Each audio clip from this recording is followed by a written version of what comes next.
This is an end times, last days minister of God who passed away in September of 2019. Before he passed away, he sure talked about the things that are going on today because he had foreknowledge of these things. He used to walk with the Lord every single day, just about see him every single day. One time he tried to take 3 days off from the Lord, and the Lord came back around, showed up, and said, "Hey, I missed you." You know, and that's because he's been really busy with the Lord. He was been translated here and there all over the world, do different jobs down into the pits of hell to retrieve King Solomon's crown of wisdom, which the Lord told him would be distributed throughout these tail end of the last days, and over into Queen Elizabeth's castle to give her a message, and all sorts of different thousands of different experiences that he had with the Lord and that he shares with us. We're still working on the other side. He's probably working in the cloud of witnesses right now. But yeah, he teaches and tells us and foretells us. He's actually been into the millennial reign of Christ. He's seen some of it, and he talks about those experiences also too. Teaches us about the Antichrist and the New World Order and the one world government, one world religion, the one world church, and the false prophet, which is alive today. He rules over the Vatican in Rome, Italy, and setting up the one world religion right now. He's a forerunner for the Antichrist. So yes, he is definitely alive and breathing. You can do your research and find out exactly how far he's gotten along with that one world religion, and he's made some milestones with that. So it's already pretty much set up. One more meeting in September coming up here in 2020 to sign on some more religions. Uh, anyway, so Neville also teaches about the World Bank, the cashless society, which is coming close. The mark of the beast, which is actually here, but it's not fully implemented across the world. World War III, the tribulation, the rapture, the one world court. The two witnesses will be here in the next 4 or 5 years, probably. One world economy and the one world military force. So if you don't be, we are remnant. We're sons and daughters of God, the elect, chosen. So if you're listening to this, listen to the playlist on this channel and get caught up if you're not already caught up to speed, because these things will be happening here in the next decade or so. And you don't want to be caught off guard. You don't want to be caught by surprise. A lot of people will be, billions of people will be, and they're going to be shocked out of their socks. They won't know what to do, and they're going to make decisions out of fear. But if you have foreknowledge, then you don't have to be afraid when these things happen, and you can be ready for a lot of these things that are going to happen for your family, your church, your community, especially yourself. You know, so subscribe to the channel. Do that now. Down here, you can see that on the screen. It says subscribe. Just click it, and definitely check out the playlist, because this is an end times last days channel. And time to get up to speed if you're not already up there. God bless you guys, and keep learning. Listen to something every single day. It's okay to listen to the same message more than 7 times, because the messages are layered and you're going to get something different each time that you listen to them.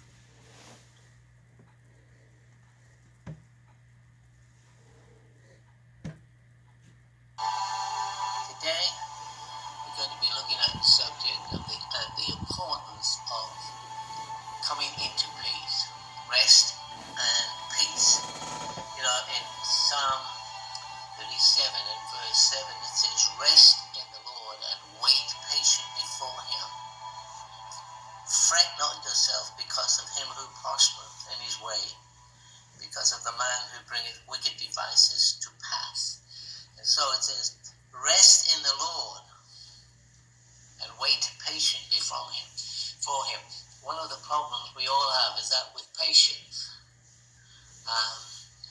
because God lives in a different time frame than we do, we have a problem with patience and time, waiting for things. It says, rest in the Lord and wait patiently for him. Fret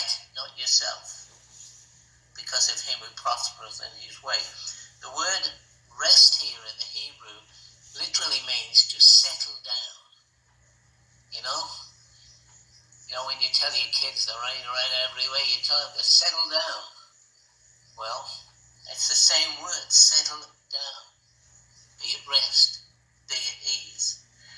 In Hebrews chapter 4 and verse 11 we read, let us labor therefore to enter into rest, lest any man fall after the same example of unbelief. So rest and unbelief are linked together here, but it says labor to enter into rest. Now that seems like a contradiction, doesn't it? Labor, in other words, it means make it a project, it's an important. You must get this right. That's what it's saying. And rest and unbelief are connected. If you don't believe that God is in control, you're going to have a problem of coming into rest. And so, as we move on into a new day, into the Feast of Tabernacles, or whatever we call it, the Promised Land, we need to understand what is required of us, because we've never been here before. We've been in Pentecost a long time, but we've never been in the Promised Land or the Feast of Tabernacles. We're just entering that now. And the Promised Land was called, and it's very significant, their rest. Now, this is very significant. There were giants in the land, and he said this was called their rest. Again, it seems like a contradiction. Giants in the land, but they had to overcome their fear and restlessness and unbelief. In other words, it's a state of heart and a state of mind. Coming into rest, now listen to me, coming into rest is one of the biggest giants you are going to have to defeat. Coming into rest is one of the greatest internal battles that you will face. And it takes some time to be able to come into this place. But if we don't come into rest, in the days ahead, we're not going to survive the days that are ahead of us. So it's connected with faith.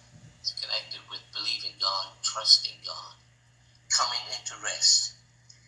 That has to become now a prime quest for us, because we cannot really proceed too further into the Promised Land until we overcome this internal battle, this internal giant. You know, we go through God-ordained number of tests in order for us to move on in God. But this one is the first one they had to overcome. When they overcame this one, it was relatively easy to continue, into the Promised Land. So fear and rest. Numbers chapter 14:22 says, because of all these men who have seen my glory and my signs which I did in Egypt in the wilderness, and have put me to the test now 10 times. 10 times. God gave him an opportunity to overcome. And it says they put me to the test now these 10 times and have not listened to my voice. So, the underlying failure here was they could not trust God.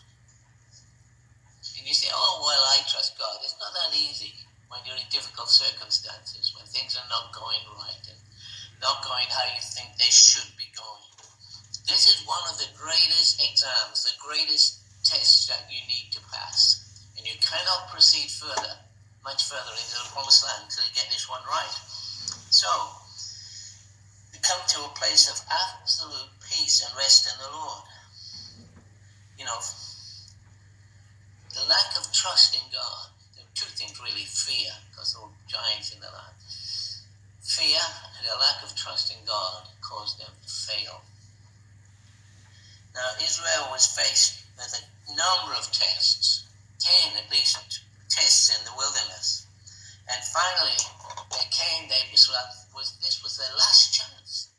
They came right to the Promised Land and failed. Now, we've come a long way. We've all come a long way in God, but we now come to this point in time. You either fail and go back into the wilderness,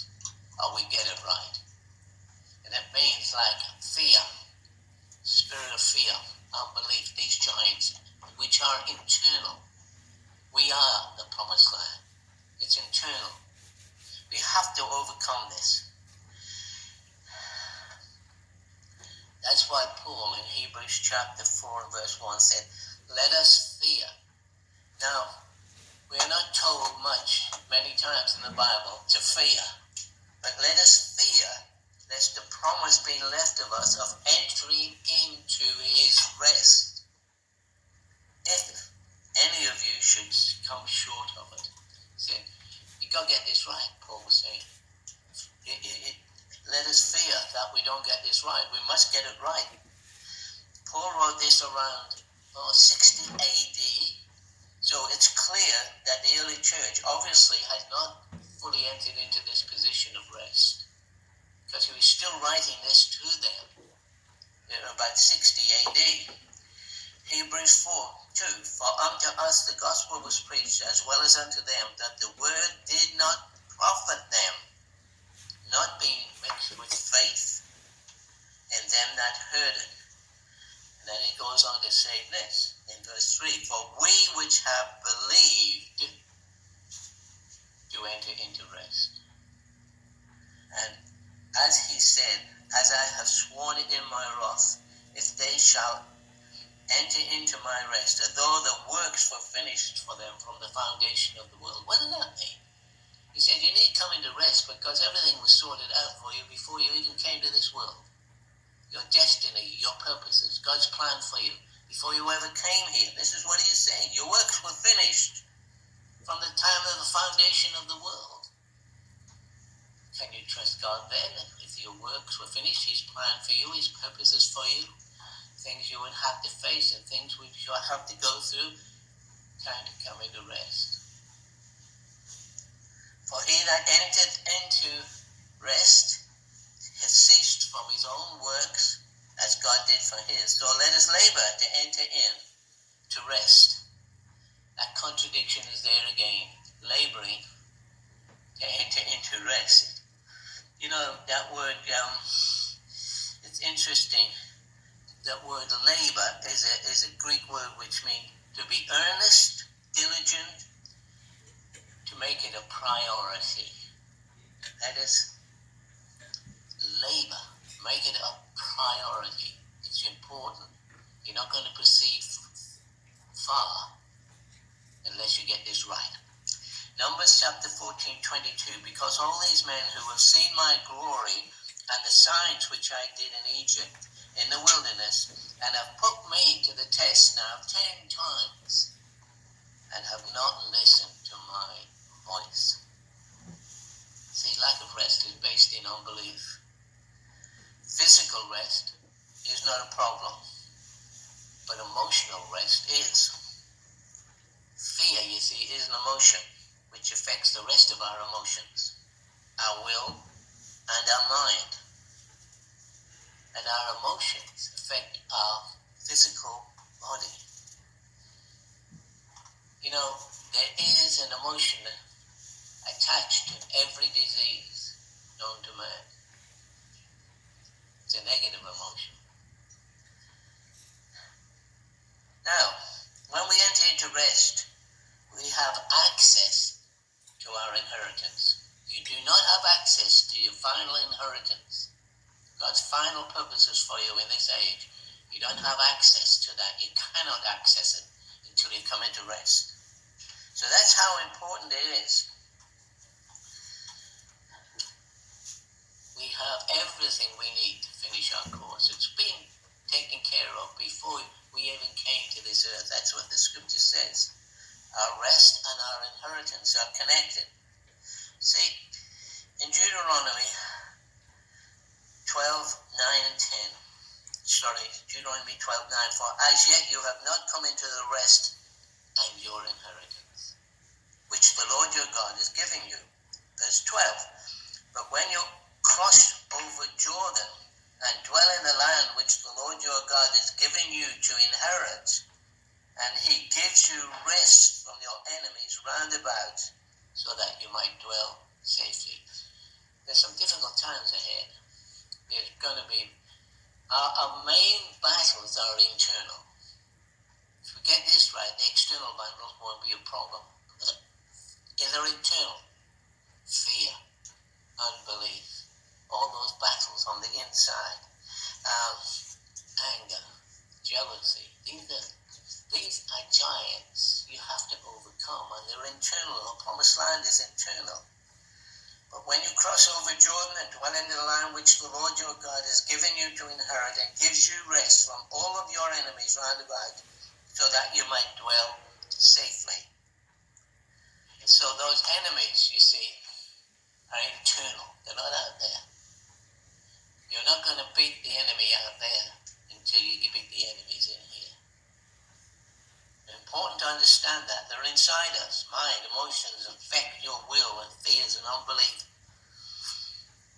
See, the devil can't handle a person who's coming to rest. He doesn't know what to do with it. He can't ruffle them.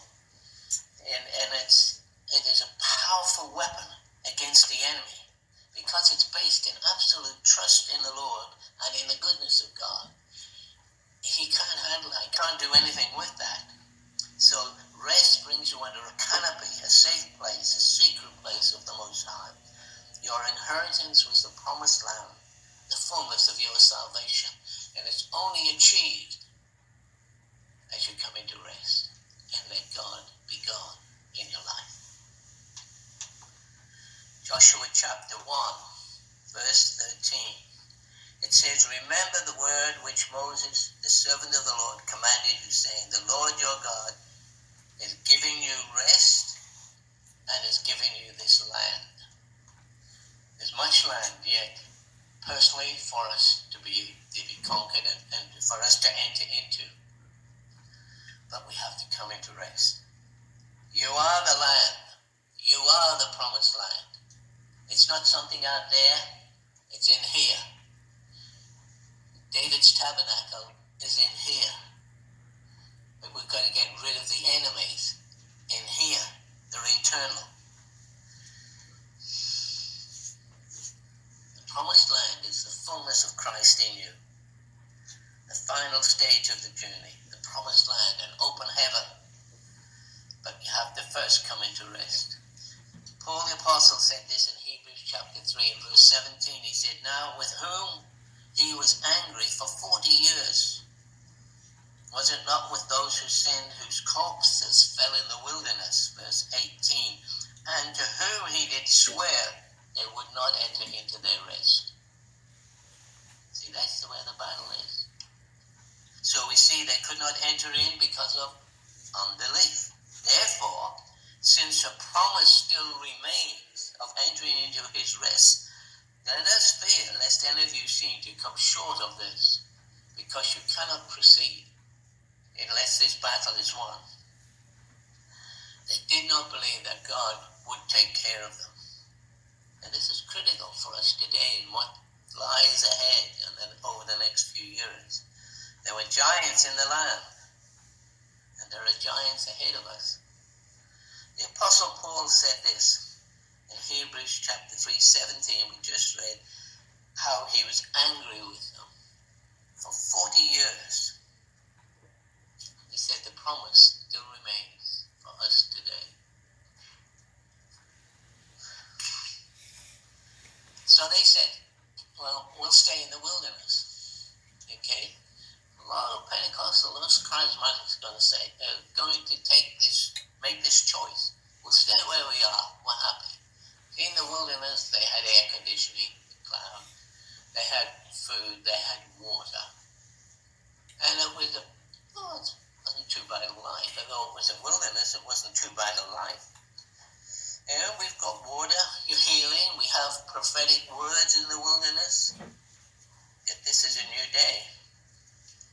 They said, we're quite happy where we are. Why should we go into something which is unknown to us? Now, we are clearly told in the New Testament that the things that happened to them in trying to get into the promised land, their journey and everything, was for this generation. An example for this generation. 1 Corinthians 10:9. Nor let us tempt Christ as some of those tempted and were destroyed by serpents. That was in the wilderness. Nor complain. That's another important one. As some of them also complained and were destroyed by the destroyer. Well, they did complain. Now all these things happened to them as an example, and they were written for our admonition, upon whom the ends of the age are come. So it was written for you and I primarily. We are faced with a choice, that which will determine the rest of our lives on earth and also in heaven. This is a pivotal era, and we need to make the choices to move on. You can stay in Pentecost, you can stay where you were and be happy, but you will die in the wilderness. You haven't won the battle on the inside. So, there were two trumpet sounds which they had in the wilderness. One, when the cloud started to move, a priest was sitting up in a high place watching that cloud. When it started to move, he'd blow a trumpet. And that was, get ready, pack up. It's not going to be the same. And they may have been there, for 9 months in that place. But he said, pack up, we're moving on. It wasn't too easy. They had cattle, they had all kinds of stuff, and they had to pack it all up and get ready. Then came the second trumpet. When the second trumpet sounded, it was a particular sound which was called an alarm. The trumpet sound was specifically played in such a way that it was an alarm. That means move out, because if you don't, the cloud is going to move, the pillar of fire is going to move, and you'll be left behind. There was a warning, first of all, and it's Numbers chapter 10 verse 2, make you 2 trumpets of silver, that you may use them for the calling of the assembly and for the journeying of the camps. And when they shall blow with them, all the assembly shall assemble themselves at the door of the tabernacle of the congregation. And when they blow an alarm, Numbers 10:5, then the camps that lie on the east part shall start to move. So it was an alarm. The last few years, God has been sounding an alarm. He's been very, very patient. He's been sounding an alarm. The cloud is going to move on. Don't get left behind. The trumpet is sounding. Move out. It's an alarm. You see, it's kind of interesting. Time and chance. There's a time and a chance. The interesting scripture, in Ecclesiastes 9:11, it says, I returned and saw under the sun that the race is not to the swift, nor the battle to the strong, neither yet bread to the wise, nor yet riches to men of understanding, nor yet favor to men of skill. But it says this, but time and chance happen to them all. Now, time and chance, that word chance comes from a Hebrew word which means opportunity, impact and opportunity. So, time and chance. Chance happens to us all. It's how we respond to it. Because, chance, a period of time when we can move on and our lives take a different course, or we go further on in the purpose of God for our life. Time, the right time, and the chance happens to us all. And when we make the right choices, we move on. But if we don't, we're left behind. Right now, this scripture is very important for us today. I returned and saw under the sun. The race is not to the swift, the battle not to the strong, but getting the timing right, understanding the time and the season in which we have, and moving with us is critical. And it says the time and the chance to do it happens to all of us. See, the prophet Isaiah said, and we know Isaiah 60 verse 2, for behold, darkness shall cover the earth, gross darkness the people, that the Lord shall rise upon you, and his glory shall be seen upon you. Time and chance, you see, comes a time.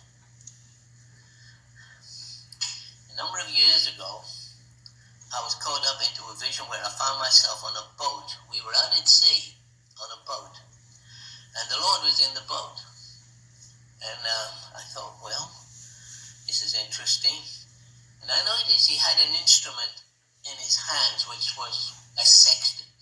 A sextant was used, particularly in the old days. We didn't have satellites back then, but they used a sextant to take a position of a star on the horizon to find out exactly where they were. So he had an instrument in his hand which was used to plot the position at sea. The Lord took a bearing from the horizon. Then he took another bearing on this instrument of a very bright star. And I was watching this. The Lord took a bearing from the horizon to a star, and I noticed that on the arc on the sextant was only had 14 segments, and that stood out. And I thought, well, that must be important. And I looked at the Lord, and He said to me, "The time spoken of in the Word regarding the morning star is beginning, and the morning star will become brighter and brighter. I will arise in my people like never before, and at evening time it shall be light." And I thought, wow, okay. Right, to be honest, right at the time, the full impact of that didn't impact me. But in Zechariah chapter 4, verse 7, it said, "Behold, but it shall be one day which shall be known to the Lord, not day nor night, that it shall come to pass that at evening time it shall be light." Now, there's another seeming contradictions at evening time. Evening time in the world is getting darker and darker and darker out there, But for God's people who are moving with Him, it shall be a day of great light. God is arising into a new day. Malachi 4:2, "But unto you that fear my name shall the Son of Righteousness arise," listen, "with healing in His wings. And you shall go forth and grow up of calves and the stool. And you shall tread down the wicked, for there shall be ashes under the soles of your feet in that day, that I shall do this, saith the Lord." So he's talking about the Son of Righteousness. Now, I think that 14 was 14 years. But I'm not going to tell you the year I had that, otherwise people will start working out all kinds of stuff. There's enough to say we are very close to the final. Time and chance is happening to us, and it will only happen this one time. Time and chance is happening to us now.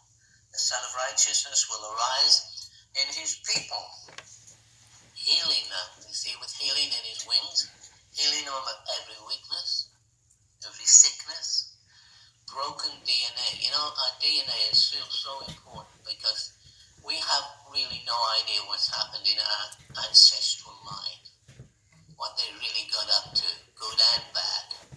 Okay? And I had an experience 3 weeks ago, well, maybe a bit longer, and I had this group of people come into my room, just where I'm sitting now, into this room. And there were about maybe 10 people, and I didn't know who they were, except I recognized one man who had white hair, and I knew he was my grandfather. I never knew my grandfather. So I knew he was my grandfather on my mother's side, and I knew this man was a preacher in the Welsh revival. But they all stood there. Some of them are even children. And this man looked at me, and I said, "Who are you? Well, who are you? And why are we here?" He said, and it was very kind of interesting. They looked at me and said, "We need you to finish the course." And I said, "What do you mean?" He said, "Well, we are not complete until you finish the course." And he handed me a baton. Now, there are all kinds of different kinds of baton, but this baton was passing from one generation to another, which went back way to the Welsh revival and beyond. And I thought, they said, "The time is come. You are the final generation. We're relying on you to finish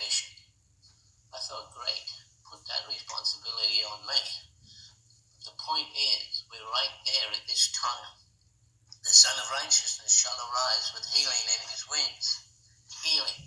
See, in a background, we really don't know what some of our ancestors have been up to, what sins, what atrocities, whatever. And it's like, yeah, when there's gross sin happening in our ancestral line, it leaves a mark in our DNA. DNA is broken. And that area of our DNA, the frequency or the resonance of the DNA changes, which can affect us physically and all mind. We need healing. We need healing. We need to confess the sins of our forefathers. We need to ask God to heal our DNA and restore it. See, the Bible says, I will restore the years that the cankerworm, the caterpillar, all that's eaten into our lives, infected our DNA, infected our emotions. He said, I will restore. I will restore. We're on the verge of one of the greatest events in the whole of history, and the greatest ingathering of new believers that the world has ever seen. And we need to be prepared for this. So every time there is a major change, time and chance in the season, decisions are made whether Christians will be a part of that or not. And we are right there. Closing with this. A few years ago, I had this vision of a large mountain. It had a very sharp peak like this. And rain started to fall onto this mountain. And I thought, well, what is this? Then I had a close-up look at this. And there were people at the top of the mountain. Quite a few people. And I noticed that the rain was falling at the top of the mountain, went down one side of the mountain and down the other side of the mountain. So the water was flowing down the mountain. At the top, it was all at one point. But the time it reached the bottom of the mountain, they were miles apart. Rain came down there. At the top, they were together. And I thought, okay. So the rain was falling, drops were on both sides of the mountain. They were together at the top and at the bottom. I saw some people, I saw a couple close together at the top of the two people that were holding hands. One fell on one side of the peak and the other on the other. And by the time the water, the stream reached the bottom, they were miles apart from each other. And I said, Lord, what is this? What is this? He said, a division is coming among my people. And when it is finished, there will be a great difference in where these people stand. Times and seasons are upon us, and we need to make the right choices, because in 2 or 3 years from now, we'll either be miles apart from the others, And so it's important. The great division is coming. It's time to embrace everything that God is saying to us in this hour. But we have to come into rest in order to enter in. And coming into rest is that we are determined. We are determined to trust God. We come into rest and peace. You will never make it until you come to rest and peace. Let God be God in your life. You're going to come to a place where you can 100% trust the Lord no matter what is happening.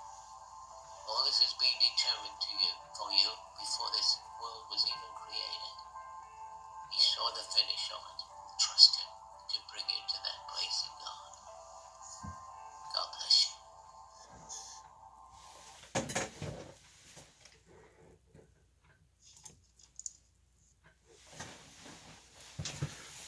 So subscribe to the channel for sure, and listen to the playlist on this channel. It's the End Times Last Days channel, and listen to something every day. Sometimes you need to listen to the same message more than once, because it gets deeper and deeper each time you listen to it.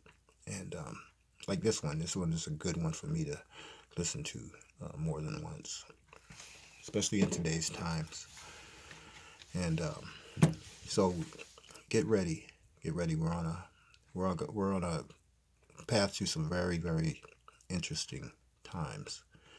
And don't be caught off guard. At least have foreknowledge of the things that's going to happen, and that'll get your mindset ready and to be able to trust and believe in God through these tumultuous times that are ahead of us. God bless you guys, all you guys, in the mighty name of Jesus Christ, forever and ever. Have a great day.